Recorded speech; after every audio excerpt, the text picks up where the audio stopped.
Salut YouTube et bienvenue dans cette nouvelle vidéo de la chaîne Devenir JE. Aujourd'hui, je vais vous parler du métier d'éducateur de jeunes enfants et je vais vous parler de 3 points à prendre en compte, 3 points pour prendre soin de son corps dans ce métier, dans un métier qui est sollicitant et notamment celui-ci. Des métiers sollicitants pour le corps, il y en a plein. Et j'ai l'impression que dans les métiers de relation de l'humain, c'est quelque chose qu'on voit souvent dans les hôpitaux par exemple, dans les EHPAD. Le corps du personnel, des professionnels est souvent mis à rude épreuve parce que on porte des charges, on a des mouvements parfois répétitifs. Avec les enfants notamment, on est beaucoup sur le on s'assoit au sol, on se met debout, on s'assoit, on se met debout, on est toujours en mouvement, on a toujours le corps en mouvement. Et contrairement à des marathoniens qui vont vraiment préparer les muscles avant de faire le marathon, nous on se prépare pas généralement, enfin on arrive au travail et puis voilà. Donc je voulais vous donner un peu 3 conseils, 3 choses que moi j'essaie de mettre en place ou qui sont en général pensées pour prendre soin de son corps pendant qu'on exerce ce métier-là. Le premier conseil, c'est de bien se positionner. Alors ça, vous l'avez sûrement déjà entendu des milliards de fois, surtout quand on porte des charges ou quand on est auprès des enfants et qu'on est souvent amené à porter les enfants. Ce qui le plus de charges à porter dans notre corps, c'est notre dos. Souvent, c'est le dos qui trinque, c'est le dos qui a mal. C'est là où on va sentir des premières douleurs. Donc par rapport à la position du dos, il y a plein de façons de se baisser, de porter les enfants pour éviter de forcer sur le dos et garder une bonne posture. Alors, ce qu'on a fait avec mes collègues cette année, donc moi j'étais sur le groupe des bébés, des plus petits, donc on est forcément amené à les porter au cours de la journée. On s'est dit dès le début que si on prenait une mauvaise position pour porter un enfant, entre nous on se le faisait remarquer. Parce que dans le quotidien, quand on est dans notre tête à se dire ah bah oui je dois faire ça et on a 2-3 actions dans notre tête qu'on pense qu'on doit faire, la façon dont on positionne notre dos, c'est pas forcément un automatisme.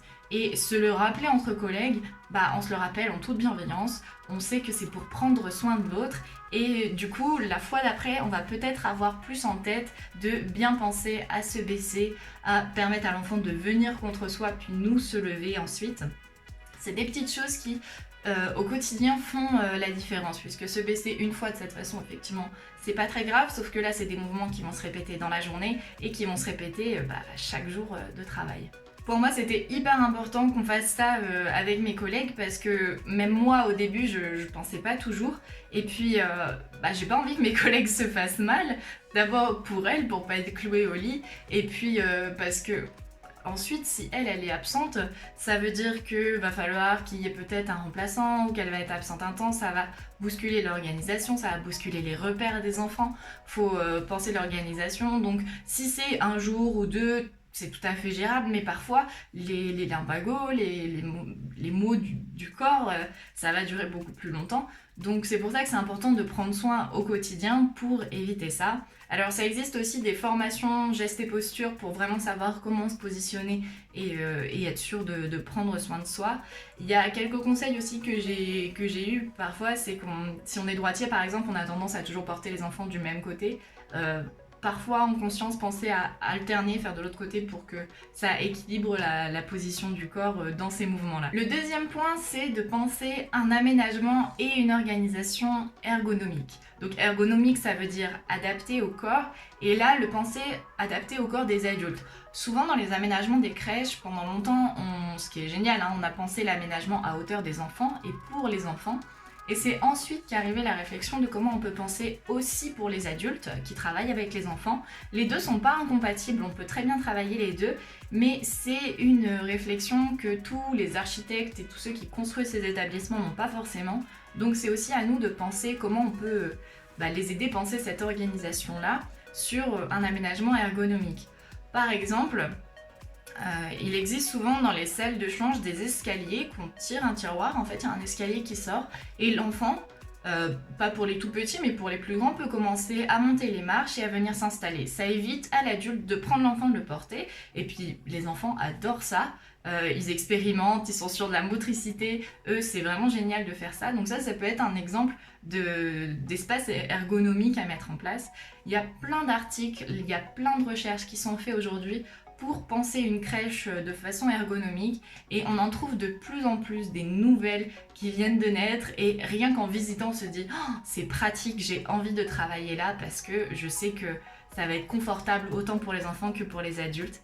Ça commence à naître, c'est pas toujours ça sur les anciens établissements, mais c'est quelque chose d'intéressant à penser. Il y a aussi l'organisation ergonomique. Là, c'est autre chose, c'est nous en fait, on va faire avec notre aménagement, mais comment nous, dans notre organisation au quotidien, on peut penser pour que ça soit adapté à nous, que ce soit une organisation qui nous convient. Par exemple, quand un enfant est sur le tapis de change et qu'on a besoin de gants, si les gants sont à côté, ou si tout est à côté, ça va être très fluide à faire au niveau des mouvements.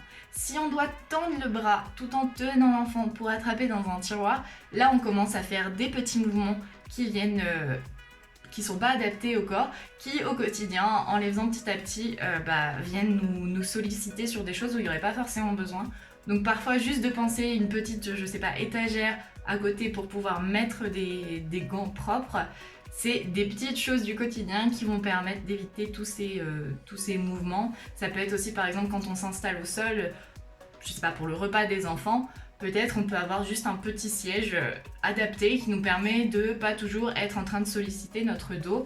C'est des petites choses qui coûtent pas forcément très cher pour les crèches, mais qui en fait sont un investissement sur la santé des professionnels et ça va se connaître sur la suite parce qu'on aura beaucoup moins de problèmes de notre corps. Notre corps sera beaucoup moins sollicité sur des choses qui sont pas forcément utiles. Dans la pratique du quotidien, ça peut juste être aussi quand on veut nettoyer des jouets, plutôt que se mettre au sol pour les nettoyer, les prendre et les lever à hauteur d'adulte et nous être droit pour le faire sans avoir à se positionner par terre et à tourner dans tous les sens. C'est juste une réflexion à avoir en équipe, à se noter les choses, à trouver les idées et puis ensuite les appliquer.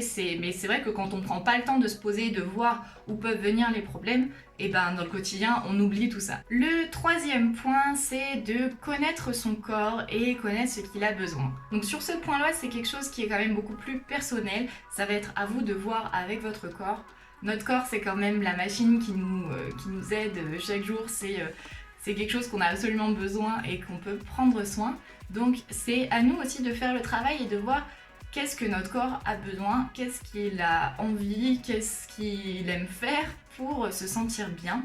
Donc comment on peut travailler ça pour se sentir bien? Il y en a beaucoup qui parleront du sport par exemple, de faire régulièrement du sport parce que ça tonifie le corps, parce que ça libère l'esprit, ça aide sur plein de points. Moi, c'est pas quelque chose où je me retrouve. Si je me force à faire du sport, je m'en dégoûte plus que j'apprécie ça. Donc si j'ai envie d'en faire, j'en fais. Si j'ai pas envie, je n'en fais pas. Mais savoir comment fonctionne son corps et ce dont il a besoin. Il y en a d'autres, ça va être peut-être la méditation, parce que la méditation, c'est quelque chose qui relâche, qui permet à l'esprit de se détendre. Mais par conséquent, l'esprit est lié au corps, donc le corps aussi se détend. On peut voir toutes les tensions de la nuque avec de la méditation qui se relâchent, qui se détendent et ça aussi ça évite des contractions qui s'accumulent. Moi ce que j'aime beaucoup, ce que je fais beaucoup depuis longtemps et que je me rends compte que mon corps a un peu besoin, chaque année en fait, une fois par an je vais chez l'ostéopathe parce que j'ai toujours en général après un an des tensions qui commencent à s'accumuler dans la colonne. Je sens que ma colonne elle craque beaucoup plus régulièrement et pour moi, c'est un signal de mon corps qui me dit là, on a peut-être besoin de voir un professionnel pour aider à décontracter tout ça. Donc voilà, ça c'est quelque chose que je fais. Il y a aussi une autre pratique que je fais qui peut être un peu bizarre, moi aussi je l'ai trouvée bizarre. Ça s'appelle l'EFT. C'est du tapping et une histoire d'énergie. Ça peut vraiment paraître bizarre, je sais quand je dis ça. Au début, moi je me suis dit oui, c'est dans la tête, c'est pas très grave. Mais un jour j'ai fait l'expérience. Et j'ai fait une expérience sur la détente des muscles ici et j'ai vraiment vu la différence après avoir fait une ronde de FT. Donc je me suis dit que ce truc ça marchait pour moi, je dis pas que ça marche pour tout le monde. Ça marche pour moi, ça me plaît, donc j'en fais régulièrement. Donc voilà 3 points pour prendre soin de son corps malgré un métier sollicitant. Donc que ce soit de bien se positionner, de penser à un aménagement et une organisation ergonomique et de connaître son corps pour faire ce qui le détend. Si vous êtes arrivé ici dans la vidéo, c'est que le métier et la formation de JE vous intéressent. Alors si vous voulez entrer en formation JE, je voulais vous partager une information. En début d'année, j'ai déjà sorti des accompagnements pour aider les personnes à préparer la sélection et à s'entraîner. Là, je suis en train de travailler sur un nouvel accompagnement quelque chose de plus individualisé qui me plaît, où je me dis que j'aurais aimé avoir ça et ça me fait vraiment plaisir de le créer. Donc c'est en cours de création. Si c'est quelque chose qui peut vous intéresser, parce que dedans on parlera bien sûr de la formation, du métier, d'une journée type, des différents établissements, des difficultés de ce métier, on parlera de plein de choses en lien avec ce métier, des difficultés qui vont plus loin que juste le corps et comment le corps est sollicité. Si tout ça, ça vous intéresse, vous pouvez vous inscrire à la newsletter. Je vous mets le lien dans la description, c'est un email que j'envoie chaque semaine pour vous donner des informations, des conseils sur la préparation et tout ça. L'inscription elle est gratuite et vous recevrez un cadeau qui s'appelle le pack info concours avec dedans plein d'informations pour comprendre comment s'organise la sélection. Donc voilà, j'espère que tout ça vous aura intéressé. Si vous avez des questions, si vous voulez qu'on en discute, vous pouvez mettre un commentaire et puis je réponds à tous les commentaires, donc on pourra échanger à ce sujet-là avec plaisir. Voilà, je vous souhaite une bonne journée et je vous dis à la semaine prochaine pour la prochaine vidéo.